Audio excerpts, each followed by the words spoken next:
The soldier killed in yesterday's horrific attack right here in Woolwich has been named as 25-year-old drummer Lee Rigby, a member of 2nd Battalion of the Fusiliers.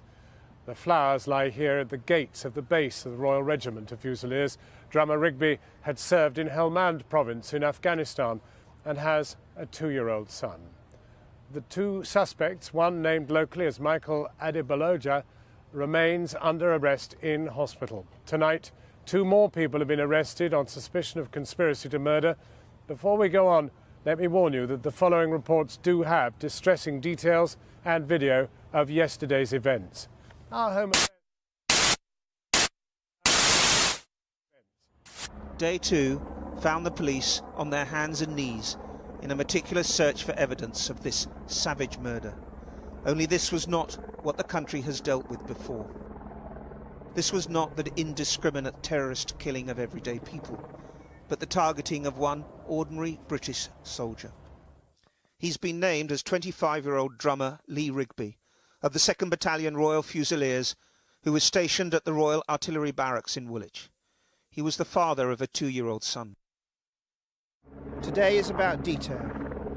Detail of who they are, detail of what the security services knew, and detail of where the police investigation is going. The picture that's emerging is a classic one of radicalisation over a long period of time. By alive, I saw your mother today with a buggy. I would help her up the stairs. This is my nature.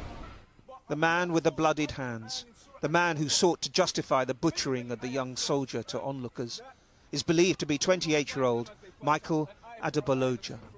He was a student at Greenwich University and a long-time convert to Islamist extremism. He's known to have joined the now outlawed Al-Mujahirun a decade ago.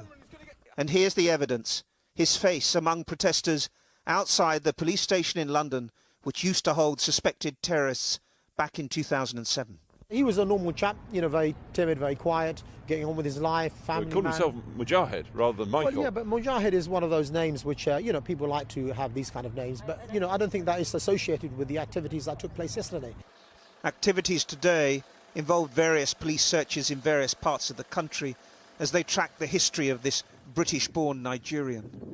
There was a house in Lincolnshire believed to be owned by his father. There was a council flat in Romford where his sister is reported to be living. And there were police on another council estate in Greenwich where friends were said to reside. A security source told me that both he and the so far unnamed other attacker featured in a number of counter-terrorism investigations over the past 8 years. They were not deemed a threat to life. Yesterday's attack came very suddenly. I asked a senior Met officer for his response to the fact they'd been on the security services radar. Well, that's not something I'm personally briefed on at the moment, and I think that detail will probably emerge as the day goes on, because as I say, this is a fast-paced investigation. It's not something I'm in place personally at the moment to comment upon. At Woolwich Barracks, the flag was at half-mast. It was the first place the Prime Minister came on today's visit to the area. In Downing Street, before he left, he urged communities to stand together. What happened yesterday in Woolwich has sickened us all. On our televisions last night and in our newspapers this morning, we have all seen images that are deeply shocking. The people who did this were trying to divide us.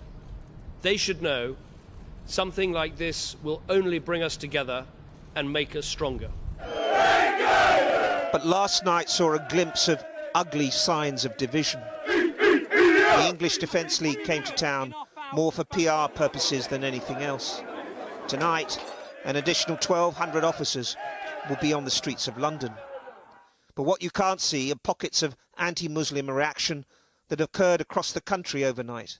More than 50 reported incidents included 6 attacks on mosques.